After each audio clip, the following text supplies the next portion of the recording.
jërë ngeen jëf mbokk yi ñu ngi leen di nuyu bu baax a baax di leen jaajëfal yéen a ngi ci BF Info ñu ngi leen di ziar bu baax a baax di leen ñaan ngeen gën a abonné ci site bi di BF Info di partager vraiment loolu mooy tax liggéey bi gën a jëm kanam mais dinañ soxla tamit seen commentaire parce que kii wax dafa bëgg ku koy déglu mais dafa bëgg nit ki bu ko dégloo ba pare aussi la mu la doon dégloo nga indi ci sa xalaat dina tax mu gën a mën a defar toogaayam bu wax ji normalé nga gën ko cee ñaax bu fekkee jàpp nga ni wax ji dafa am njuumte mën nga ko jubbanti ci say commentaire ba bu ëllëg yi du waxee noonu ndax xel du doy yàlla rek moo mat kenn matul. ñu ngi leen di nuyu di leen jaajëfal bu baax a baax tey nag ñu bëgg a indi benn vidéo bu ndaw boo xam dafay concerner liy xew ci réew mi ndax en tant que sénégalais am na sañ-sañu wax ci réew mi di Sénégal damay faral di wax naan sama benn waaye daf koy faral di wax man am naa sañ-sañu wax ci ñaar. ma ne ko ñaar yan mu ni ma réew mi di Sénégal am naa sañ-sañ wax ci parce que sénégalais la diine jii di l'islam am naa sañ-sañ wax ci parce que jullit laa leneen lu sama yoon nekku nag sama yoon nekku ci te effectivement il a raison wax na dëgg loolu moo waral suñu vidéo bi ñuy def benn chronique bu ndaw boo xam dañ koy jëmale ci chroniqueurs yi toog ci plateau télévision yi di wax mais xëy na tey dinañ ci cité kenn wax ci moom muy ku mel ni Cheikh Bara Ndiaye Cheikh Bara Ndiaye depuis démb ba léegi wala boog fan yi dafa am ay audio yoo xam dafa fuité audio yu génn yoo xam ne daf ko waxoon ndax yàgg na wala yàggul bon loolu moom beneen affaire la ndax audio yi yàgg na bi mu ko waxee ak léegi ndax wala yàggul loolu beneen affaire la mais li ñu bëgg a wax ci ku mel ni Cheikh Bara Ndiaye man personnellement dama ko fan man personnellement dafa am cër bu ma ko jox ndax ku ne xam na ni fii Sénégal politique bi nekk fii ci penc mi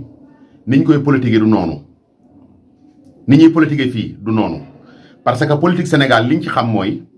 saagante xastante waxante lu ñaaw ku xamal sa moroom ay mbóot yoo ko mën a génneel nga génne ko même ku xamalul sa moroom dara sax di nga ko sosal pour wutal ko ay noon pour yow say soppi gën a yokk moom ay noonam gën a yokk te pourtant du noonu wut tolluwul noonu yow da ngay wut man damay wut ku nekk na wutin wu rafet wolof dafay wax naan wute leen wutit mu rafet ngir amin wa boo amee amin wa mën a rafet mais politique gu Sénégal loolu la weerante wàññante sutura yàqante moo fi am léegi nag ñu gis ay doomu daara yu ñëw bokk ci politique bi ma cité ci ko mel ni Cheikh Bara Ndiaye mu ñëw bokk nekk chroniqueur plateau télévision bu mag muy Walfadjri ñu ngi leen di nuyu baax a baax ak ka koy def muy ku mel ni Sanjogu ak Soaybu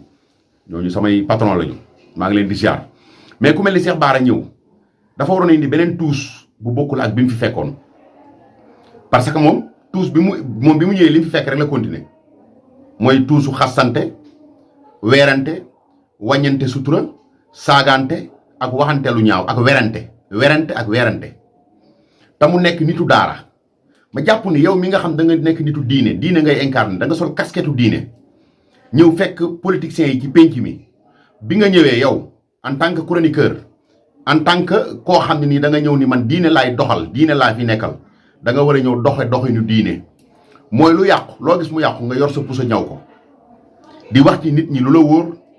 di def lu la wóor même boo amee lu la wóor te mu leer ni lii wóor na ma péng te bu ma ko waxee sax dëkk bi mën naa lakk nga garder ko man loolu laa xamoon ci ku sol kasketu nitu diine kasketu daara ñëw toog bokk ci penc mi dama weddi nag ñu naan daara yi ji maanaam sëriñ si waruñoo bokk ci politique bi non sëriñ si war nañoo bokk ci politique bi mais bu ñu ñëwee dañoo war a politiquer neneen lu bokkul ak bii ñu fekk parce que bii ñu fekk moom dafa xaraam tifaaxan politique gu Sénégal bi daa xaraam mutlaxan daa xaraam parce que yonent bi sallallahu alayhi wasallam nee na ku jullit ñi muccul ci sa làmmiñ muccuñ ci sa loxo muccuñ ci sa jëf yu ñaaw sa jullit des na te politiciens yi jullit ñi kenn muccul ci ñoom soo xasee ba wàcc ci géewu politique bi li ñuy njëkk a xalaat mooy yow nañ la sosal nañ la waxal lu ñaaw nañ la créer nañ la sosal dem du ñu yam si yow sax mais dañuy dem bay jàll ci sa ay wayjur loolu dafa ñaaw léegi nag yow boo nekkee nitu daara ku mel ni Cheikh Bara Ndiaye nga xam ne moom nee na ci daara ji la génne jàngul nasaraan macha allah yàlla may ko xel mu sell mu set mu ñëw toog ci plateau yi di wax loo xam ni wax dëgg yàlla nit ñi mën nañ ko dégg da nga war a continuer voie boobu mais waroo fekk si politiciens yi seen logique mais di wax loo xam ne nii vraiment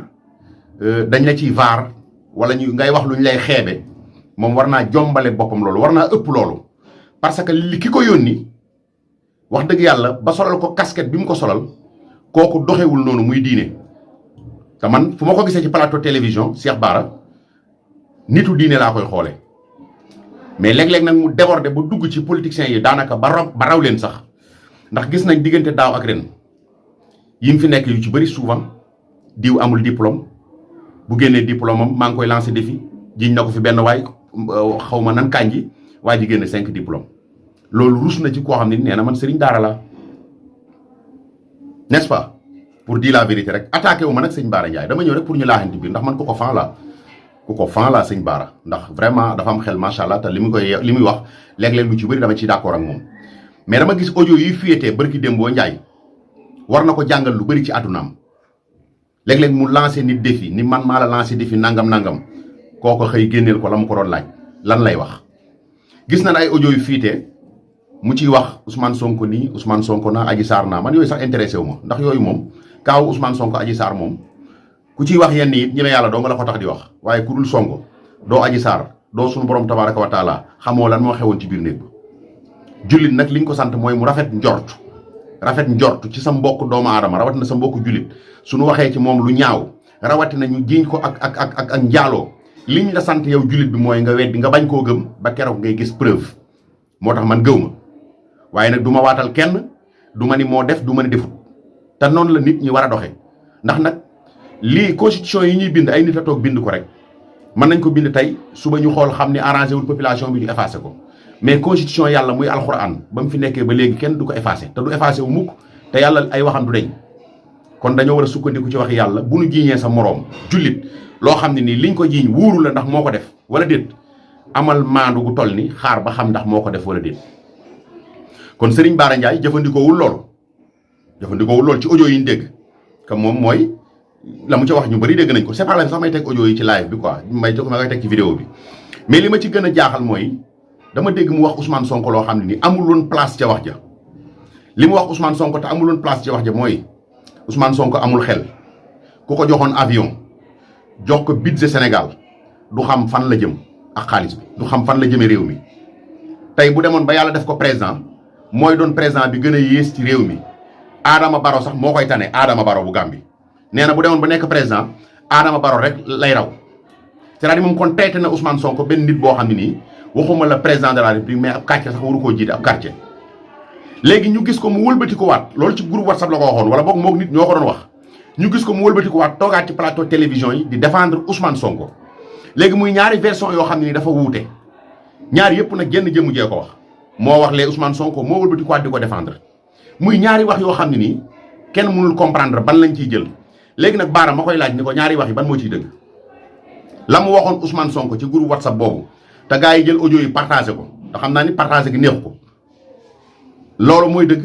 wala léegi li muy wax nii ci plateau télévision yi mooy dëgg parce que nag foog mu indil ñuy leeral ni bee mooy dëgg wala bii mooy parce que ñaari wax yu bokkul la génn jëmm génn gémmiñ gi moo wax ñaari wax yu bokkul léegi nag ñaari wax yu bokkul yi moom moo ñu mën a indil lu leer ay preuve yu palpable ni bee de moom baaxul bii moo baax wala bii baaxul bee moo baax te bu nee bee moo baax bi baaxul dinañu indil lan moo tax mu wax ko en tant que sëriñ daara en tant que koo xam da nga sol casquette diine en tant que koo xam ne yàlla daf la may ngay toog ci plateau télévision yi def ay chronique parce que chronique ci plateau télévision yi ajuwul am njàng xel la rek yàlla moom wax na ak jaam ñi bu yàgg yéen borom xel yi la waxal ku am xel bu dara ñëwee mën nga caa participer mais nag ku xuloo xuus boo juboo tefesu nit ku nekk da ngay am looy desal Youssou Ndour dafa woy ni nit ku nekk dafa am looy desal fu nekk nga nekk fa lu nekk nga dugg ci lu ne nga ne yaa ko xam bis dina ñëw nga xam ni xamoo dara te dañu seetlu yenn chroniqueurs yi ku mel ni Cheikh Bara ak ñenn ci chroniqueurs yi dossier boo leen andil am nañ ci xam-xam sëñ bi xam lépp yàlla rek moo ko def man gëm naa sax nga spécialiste ci benn affaire ñu ne kii spécialiste sport la ci chronique ci sport ngay def chronique làmb wala basket wala football ñu ne kii politologue la ci politique lay def chronique wala kii nangam lay def chronique wala kii nangam lay def chronique mais yow lépp lu ñu ñëw am nga ci xam-xam di nga ci wax ba wax ca lu ëpp lu dépassé ba nga xam ni ñoom ñii seen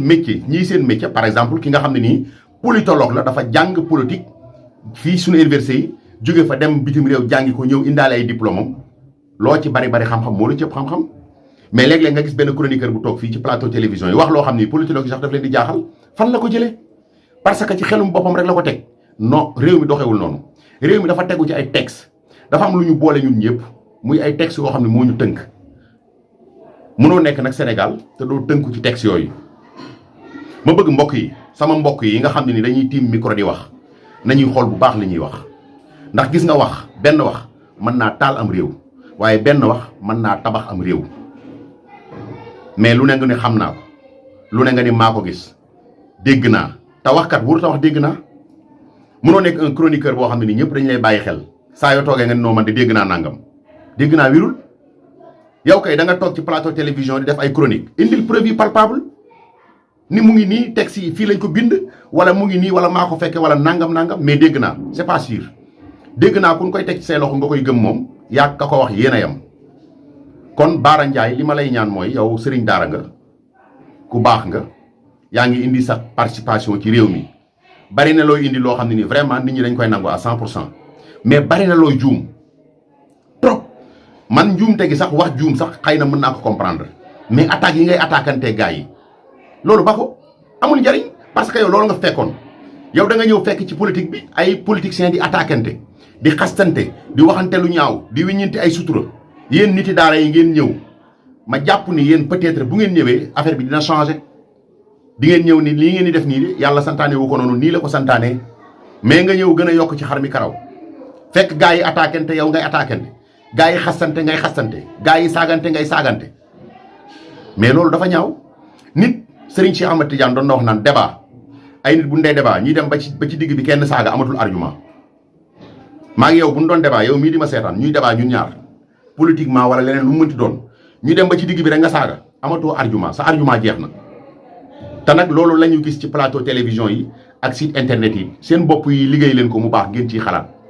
gis nga far mënut a ñàkk mais li yées mooy farfarloo te farfarloo moo bari ci sunu réew mi léegi. il faut faire très attention nguur day jeex gis nga nguur gi fi nekk président Macky Sall mi 2024 mu abal ñu yàllaa xam kii ñëw keneen ñëw gis nga yow mi faral président Macky Sall mu jaral la ngay attaqué keneen ku mu mënti doon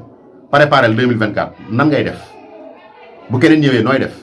mais yow mi nga xam tamit da ngaa faral X mais jàpp ni X mooy falu 2024 bu faluwul nooy def nan ngay def il faut ñu bàyyi attaquante bi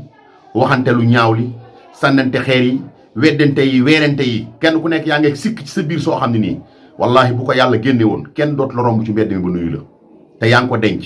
li waa ji doon wax naan da ngay denc sa paanu xayta génn si wop xayta jàmbur te moo fi am yii ñuy def nii ci plateau télévision yi ñu naan diw mooy gëree nga toog di sos di wax amul sens loolu ñëpp ko man tey ku mu neexoon nga toog ci plateau télévision wax loo xam ne ni ñëpp dañ naan ndo suba nga génn dem fee wax ko ginnaaw suba nga génn dem fee wax ko mais ban sens la am ay noonu nga ciy wutal sa bopp beneen bi ci des mooy da ngay am personnalité tuuti nit dafay am personnalité bu muy incarné gëm boppam man du ma topp ci ginnaaw kenn di ko défendre ba pëtëx man mën naa la défendre nag bu dee dama laa faral mën naa la defal ay chronique bu dee dama laa faral mais ci kaw la may wax ma xam ko ba bu ëllëgee ma mën ko layal mais bari na fi chroniqueur yoo xam ne li ñuy wax mënuñu ko layal xëy na fa ñuy toog kenn da leen dul laaj rek mais boo wéetoon ak ñoom boo leen laajee ñu daw question yi ça c'est honte dafa ñaaw te chroniqueurs yi ci plateau télévision yi bu ñu dee téeméeri nit 99 yëpp dañoo far ci parti ñii dañoo far ak Macky Sall ñii far ak Sonko chroniqueurs yi yëpp nag maa ngi lancé défi ñëpp bu ñu dee 100 personnes 99 yëpp ñii Macky Sall la ñii Sonko kon kan moo far ak askan wi xëy na benn nit lay doon te lu fi raar la ñoo activistes yi ngeen gis ci mbedd mi ñuy wër di grève ak manifester ak sànni xeer ñoo yem bu ñu dee téeméeri activiste 99 yëpp ay politiciens lañu